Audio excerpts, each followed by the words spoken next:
Ladies and gentlemen, welcome to Wrestling Discussions.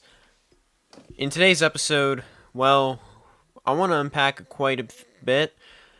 Last night was an incredible night for pro wrestling.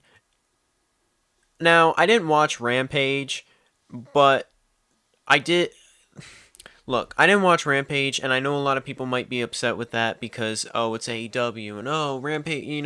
But at the same time, I think a lot of other people, though, can also agree that Rampage is one of AEW's not so hot things, right? It's one of the things that AEW isn't doing right. And so, personally, I'm not that. It's not a big deal for me if I didn't cover it tonight, and I'm not going to cover Rampage tonight. SmackDown, on the other hand, man, do we have a lot to unpack there.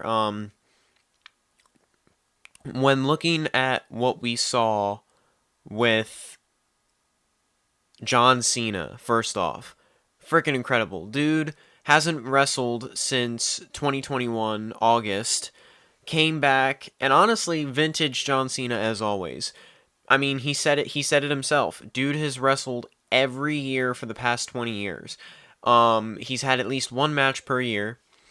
Um, the way that they've hinted at it, though, the way that he kind of mentioned it, and, since it's been his 20th year, it scares me because this potentially be the retirement of John Cena? Could we see the end of John Cena? He has said he's not coming back for just one more match. Like, there is going to be more matches. The worry, though, is he going to take longer breaks now? Are we going to see him in 2023, or are we going to have to wait till 2024, 2025, etc., etc., etc.?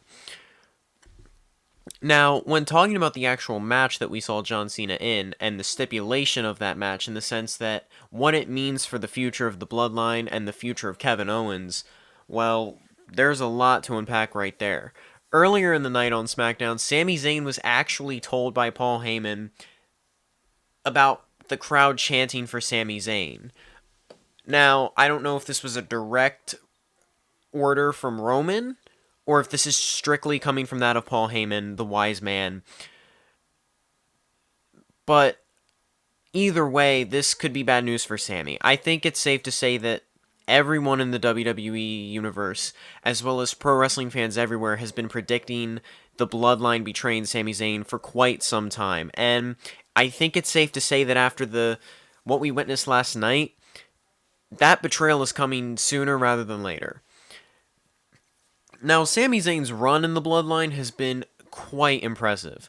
I mean, the dude has wrestled some of his best matches currently this year, and he's put on some of his best work with his promo skills, his wrestling skills.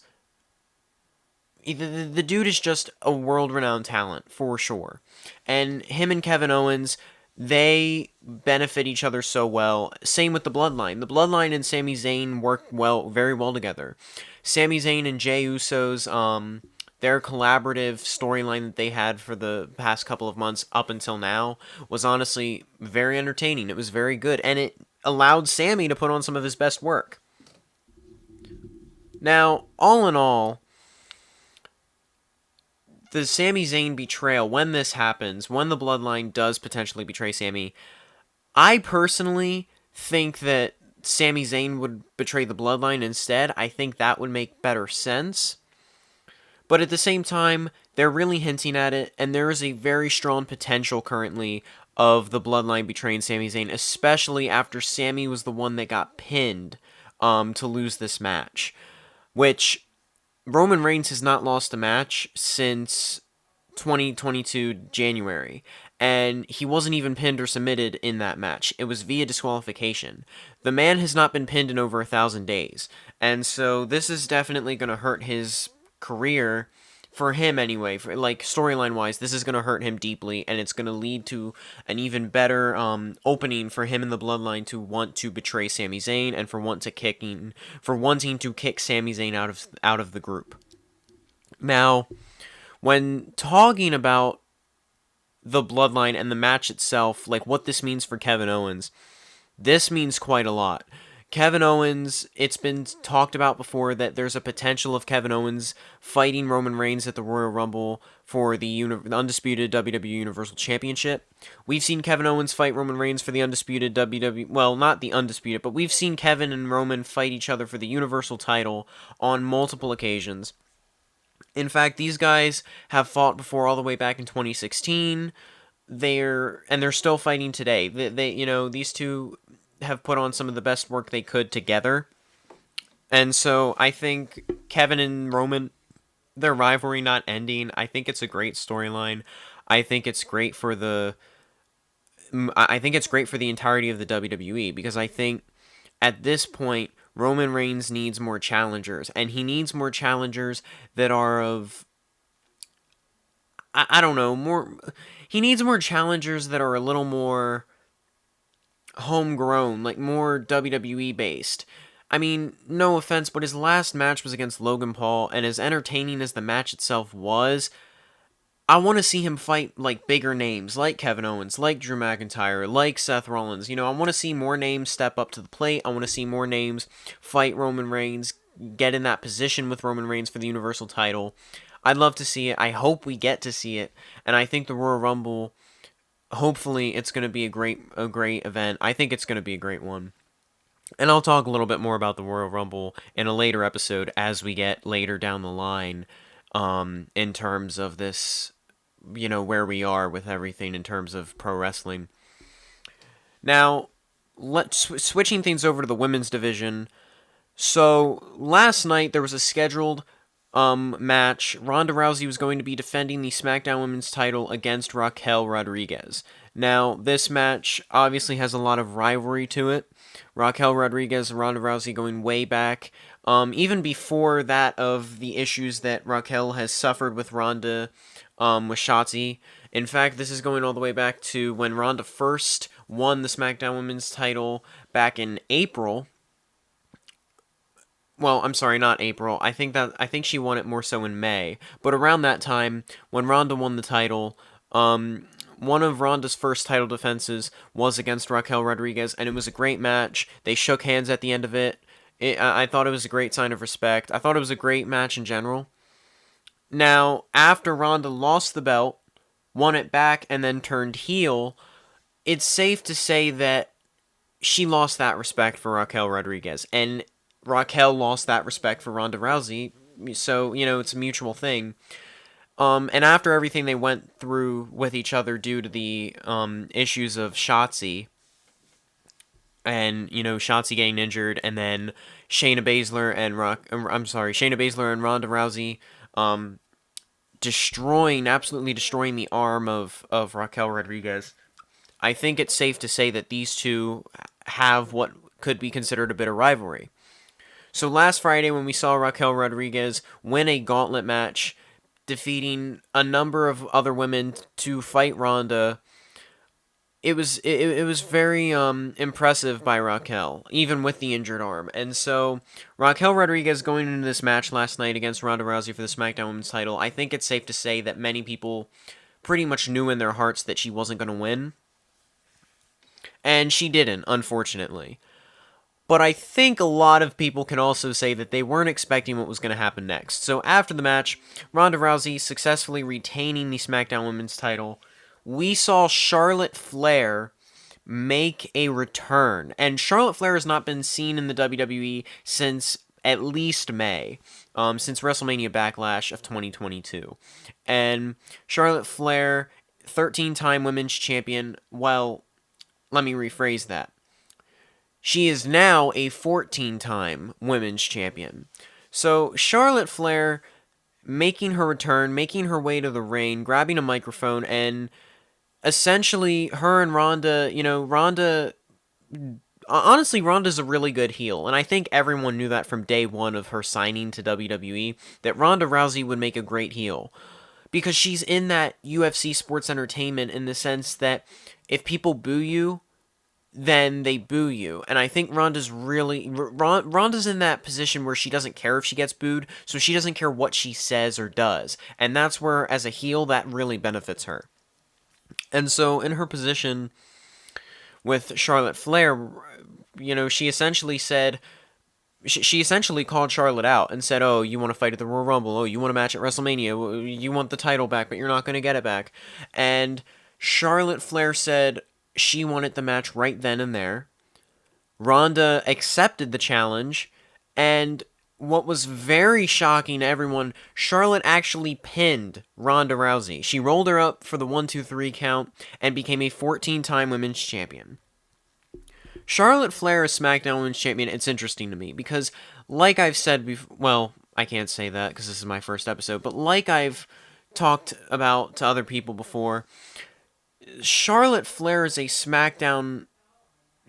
She's a SmackDown superstar. She is a, any brand that she goes to, her name is huge. Same for Ronda Rousey. Those two are on a completely other level of that of the rest of the women's division, I think it's safe to say. And so when you see Charlotte Flair, you see Ronda Rousey, it kind of takes away from the rest of the women's division. And personally, I want to see more with Liv Morgan. I want to see more with Tegan Nox and Shayna Baszler and a number of other wrestlers. Now, Charlotte Flair winning the SmackDown Women's title could lead to a number of things. It could lead to Ronda and Shayna going into the tag team division and fighting Damage Control for the tag titles. It could lead to Ronda fighting Charlotte at the Royal Rumble. It could lead to a number of things. Originally, the speculation was that at WrestleMania, we were going to see Becky Lynch versus Ronda Rousey for the SmackDown Women's title. Now, I'm not saying that idea is completely gone, but it would be kind of weird for Charlotte to come back, win the title, and then lose it to Ronda, and then not even be in the title picture at WrestleMania. So I'm really hoping that's not what we see. Now, all of this being said, I still think that segment was very well done. I think the idea of Charlotte coming back was very impressive. I think the time that she came back was really cool because I think what people fail to forget is that it was new. It was the last show that WWE was putting on before the new year, before 2023, and so they want it to go out with a bang. And so it makes a lot of sense for them to put on that type of match, for them to put on Charlotte Flair coming back and having her fight Ronda in the same night and then winning the SmackDown Women's title. It's a great way to go out with a bang, and that's what WWE likes to do every single year. So, as much as a surprise it is that Charlotte's back, it's not really a surprise in the sense that you almost knew something was going to happen, right? Okay, now let's take this over a little bit to the Intercontinental Championship stuff. So, Gunther and Imperium have obviously been having issues with that of a certain Braun Strowman. And I think it's safe to say that Braun Strowman is next in line to fight Gunther for the Intercontinental Championship. Now, Gunther won the Intercontinental Championship from Ricochet a few months back. He's been Intercontinental Champion for some time. And he's been a great Intercontinental Champion. He's fought guys like Sheamus, Shinsuke Nakamura, Ricochet, Rey Mysterio. Dude is honestly one of the best Intercontinental Champions currently. He really helped put the title back on the map, and him and Imperium are certainly doing some of their best work that they've done. And I think it's safe to say that, with Triple H in charge, it's really benefiting not just the entire division, but specifically guys like Gunther and Imperium. Okay, so when I look at Gunther right now as Intercontinental Champion, I see a great champion, but I also see a guy that can fight just about anyone. Him versus Braun Strowman is not only going to be Gunther's biggest challenge, but it's also going to be Braun Strowman's biggest challenge. This is going to be it would be an interesting matchup. Many people have speculated this match to happen at the Royal Rumble, which would be interesting. I think they're building Braun Strowman to be Intercontinental Champion. I think he'd make a great Intercontinental Champion. He's been Intercontinental Champion before, so it would make sense for him to hold it again. I think Braun Strowman is Intercontinental Champion. I think it makes sense because he's the only guy that seems capable of defeating someone such as Gunther. The question after that, though, is who's going to be capable of beating Braun Strowman? Now it depends because, again, if they have Strowman hold the title long enough, they could do the WWE draft, and they could put Strowman against someone like Bronson Reed, or they could put Strowman against Omos. But it's almost as if, the bigger they get, the harder it is to let other guys kind of be put over for the title. And so that's where things get a little challenging and a little interesting, and like, oh, well, who's going to be Intercontinental Champion next? And so looking at that, I think that's something you kind of want to look at, because Gunther is that wrestler right now where he can make anyone look good. Whether you're big or you're small, he can put on a great match. And so I think either way, I think Gunther would make a better champion than Strowman. But either way, I think Strowman winning the title also makes a lot of sense. So it just depends on where Triple H wants to go with things. Now, switching over to the tag team division, we saw quite a couple things. So we did see, I believe it was Sheamus versus Solo Sikoa. And then we saw Sheamus get, beat down by the Bloodline. Drew McIntyre coming in to defend him.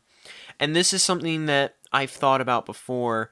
I think that many people have said that Kevin Owens and Sami Zayn are going to be the ones to defeat the Usos for the Undisputed Tag Team Championships. Which I'm not saying it's wrong, but I'm also saying that it's not entirely right either. I think that the best bet is we could see a potential, honestly, I think that Drew McIntyre and Sheamus could be potential tag champions. They already have a victory over the Usos. They're clearly getting into a rivalry with the Bloodline still. And so I think Sheamus and Drew McIntyre defeating the Usos for the Undisputed Tag Team titles, I think that would be great. And I think it would be amazing. I think people would like to see Sheamus and Drew McIntyre become tag team champions. While talking about the tag team division, I'm going to switch things over to Hit Row real quick, because that is something I want to discuss. Hit Row is certainly, they're an upcoming tag team. They're certainly what I would consider a future great tag team, future tag champs. Now, obviously they had some mistakes in their title match against the Usos, and the rest of the locker room making jokes towards, specifically towards, I forget his name, specifically towards Top Dollar. That didn't seem to settle with him right, and so when he shoved Ricochet, I think it was interesting, because this could lead to a Top Dollar versus Ricochet match, or a potential Ricochet against Hit Row. Like, this could honestly turn Hit Row heel if they play their cards right. If WWE plays their cards right, this could honestly turn Hit Row heel. And I'm not saying that that's a good thing, but I'm also not saying it's a bad thing. I mean, when these guys first came to WWE, they were a little bit of the heels, right? I mean, they weren't exactly baby faces. Now they are. But I don't know if Hit Row's always going to get over as a babyface. I think Hit Row makes more sense as heels. But again, that's just my opinion. That's just where I stand on it. Maybe I'm wrong. Probably.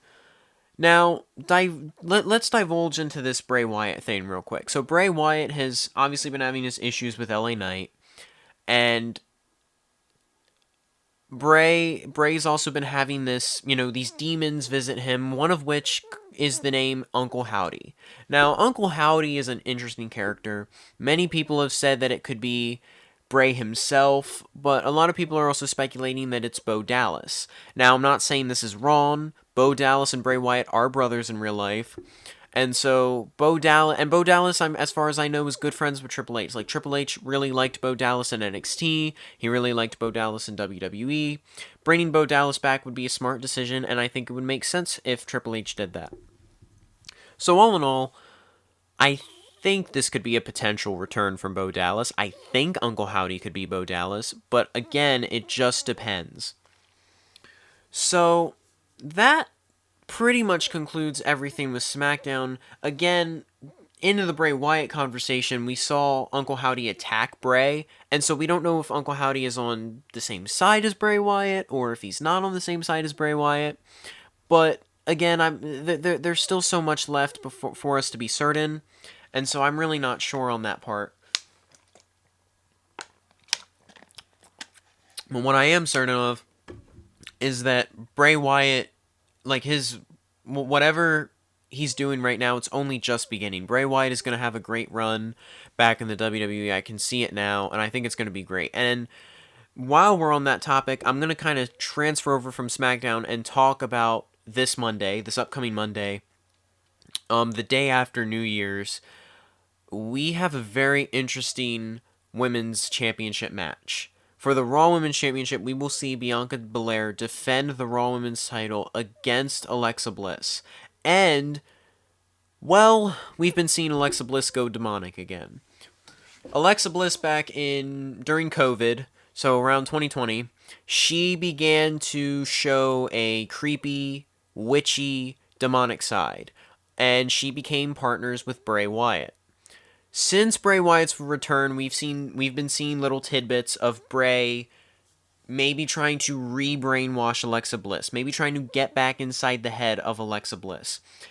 And we've been seeing it more and more ever since Alexa Bliss won the number one contender spot to fight for the Raw Women's Championship against Bianca Belair. Now, Bianca and Alexa are good friends. They've had a great friendship since their issues with Damage Control. And so I think that these two might make a good rivalry. Storyline-wise, most certainly. Bianca Belair is a great wrestler. And personally, I don't see her losing to Alexa quite yet, just because I don't see her losing on a Monday Night Raw. I see her losing on a pay-per-view event, something of that stature. And since we just saw Ronda Rousey lose the SmackDown Women's title, I think it's safe to say we won't see Bianca lose the Raw Women's title yet. However, all that being said, Alexa Bliss, it's safe to say that we're going to see, like, a creepier side of Alexa on Monday. We're going to see a more aggressive and ruthless Alexa like she's been mentioning and like we've been seeing. And so all in all, I think it's safe to say that this match could go either way. We could very well see a new Raw Women's Champion in that of Alexa Bliss. But it just depends, because it depends on WWE's direction, and it also kind of depends on Bray Wyatt. Because it's safe to say that Bray and Alexa are going to work together again, right? And so it's safe to say that Bray Wyatt is going to take Alexa's hand, kind of, and walk her through this path. And so I think, all that being said, I think Bray Wyatt needs to be done with his own issues first for him to take that of Alexa Bliss. And so, unless it's Uncle Howdy that's trying to corrupt Alexa, I'm not quite sure yet. But all in all, I think Monday's going to be a great Monday, because on top of that of Bianca Belair and Alexa Bliss, I also want to see what we're talking about in terms of Seth Rollins and Austin Theory. The issues that Seth and Theory have had has been great, because their rivalry has been amazing right now. I mean, Seth Rollins' promo work has been some of the best we've seen it. Austin Theory has been Austin Theory has been doing some of his best work. Wrestling capability, promo ability, aggression, all of it. The dude's been just amazing. He's been all out. He's been doing some of his best work. He's been incredible. And I think Austin Theory is very well on his way to becoming the future of the WWE, just like Vince McMahon saw in him. On top of that, I want to talk a little bit about that of the OC. We saw Gallows and Anderson potentially have some issues with that of the Usos. Unfortunately, though, the leader of the OC, AJ Styles, it has been confirmed he has suffered injury from 2 weeks ago on a Monday Night Raw. He has suffered injury and has unfortunately received a broken ankle. Now, AJ has said he cannot receive surgery on it, and it is also going to unfortunately be the longest time he's ever been out of wrestling due to the injury. And so I'm not sure when we will see AJ back. It could be weeks, it could be months. Personally, I hope to see AJ back fairly quickly, But again, it also depends on his timetable, and it depends on his ankle's timetable of when his ankle is to the point where he can come back and wrestle. I mean, even with it being broken, we could still potentially see him, like, backstage. We could see him in segments with the rest of the OC. We might just not see him in action. We might just not see him wrestling, which, I mean, it's sad, but it's better than nothing, right? But at the same time, this is also a chance for him to get to spend some time with his family and just kind of relish in the fact that, he's injured and he's got some time off. So it just depends on the direction they want to go. And last but not least, I do just want to cover one more thing. I believe it was sometime last night. It was found out that TNA / Impact Wrestling commentator Don West has unfortunately passed away. Don West being a great inspiration to many, especially myself. One of the best commentators in all of the professional wrestling industry, especially that of Impact Wrestling. May you rest in peace, Don. You were a great commentator. Your career, I hope, wherever you are right now, I hope that you have absolutely zero regrets with your career, because your career was one of the best commentating careers in all of sports entertainment. You did a fantastic job on that microphone each and every week, and you and everyone you worked with, you did a great job. And TNA was great without you. Or sorry, TNA was great with you. And I'm really sad to see that you're not here anymore, but may you rest in peace. Shout out to Don and his family. Hope him and his family are doing okay. And I'll catch you guys in the next one. So have a good New Year's. Maybe there will be an episode tomorrow. Not sure yet. If there is, well, there will be. So we'll see. If there is or isn't. But thank you all for tuning in, and I'll see you in the next one.